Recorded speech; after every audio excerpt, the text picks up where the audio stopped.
Hello everyone, আসসালামু আলাইকুম। Welcome back to my channel. আমি লাকি চলে আসলাম আপনাদের মাঝে প্রতিদিনকার মতো আরও নতুন একটি ভিডিও নিয়ে। তো যাই হোক, ফাইনালি আমি ঘুরতে চলে গিয়েছিলাম সাবরিনা রিসোর্ট, ড্রিম রিসোর্ট পার্কে। তো ন্যাচারালি এই পার্কে সবসময় যাওয়া হয়, কয়েকদিন পর পরই যাওয়া হয়। মানে একটু সুযোগ পাইলেই, সময় পাইলেই ঘর থেকে বের হওয়া হয় আর কি, একটু ঘুরে আসি, মনটা ভালো লাগে। আসলে বাচ্চা কাচ্চা ছিল না ওই দিন, আর বাচ্চা কাচ্চা না থাকলে আমার মনে হয় যে আমার একটা ঈদ লেগে গেছে, যে ওরা নেই, আমি একটু ঘুরে আসি। ওদেরকে মিস করি, কিন্তু সবসময় যে একা যায় তা না, মাঝে মাঝে যাই একা। যদি ওরা না থাকে, একা একা যখন বাসায় ভালো লাগে না, তখনই মানে যায় আর কি বাহিরে। আর ওরা থাকলে অবশ্যই ওদেরকে নিয়ে যাই, সবসময় তো একা একা যাই, এরকম স্বার্থপর মা আবার আমি না।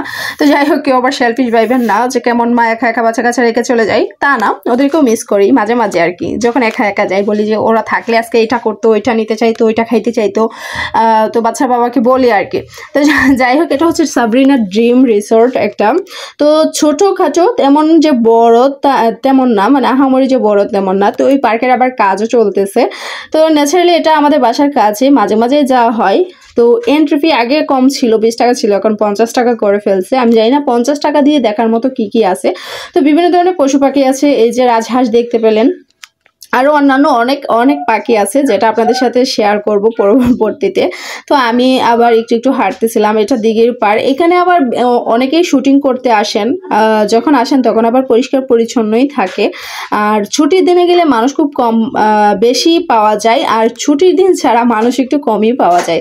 তো যাই হোক, আমি ন্যাচারালি ছুটির দিনে যাই নাই, আমি ছুটির দিন ছাড়া গিয়েছি, যেন মানুষ একটু কম দেখা যায়। আবার এই হোটেলটা অনেকেই থাকতে পারবেন, রাত্রি যাপন করতে পারেন আর কি, মানে দূর দূরান্ত থেকে যারা আসেন আর কি তারা।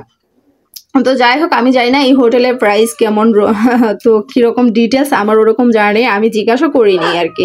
তো একটা খোলা মাঠ, বিয়ের অনুষ্ঠান বা ডেকোরেশন বা পার্টির জন্য অনেকেই বুকিং নেয়। এদিকে বাচ্চাদের যে জোন, ছোটো ছোটো বাচ্চারা বিভিন্ন ধরনের খেলনা রাইড খেলে থাকেন, বিভিন্ন ধরনের খেলনা আছে এখানে। আসলে আমার বেবিরা ছিল না, বলতেছিলাম যে আমার বাচ্চারা থাকলে প্রত্যেকটা রাইডে আমি ওদেরকে উঠাইতাম, প্রত্যেকটা রাইডই শেয়ার করতে পারতো ওরা।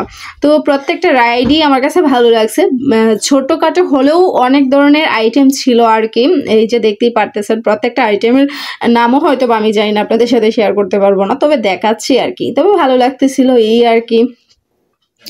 আর বিভিন্ন ধরনের পশু পাখি ছিল, হাঁস মুরগি, তার মধ্যে ছিল হরিণ ছিল, তার মধ্যে আরও কি কি জানি আমি ভুলেও গেছি, আসলে বলতেও পারতেছি না। বিভিন্ন ধরনের পাখি ছিল, যেটা আমি আসলে পাখিগুলোর নাম জানিও না।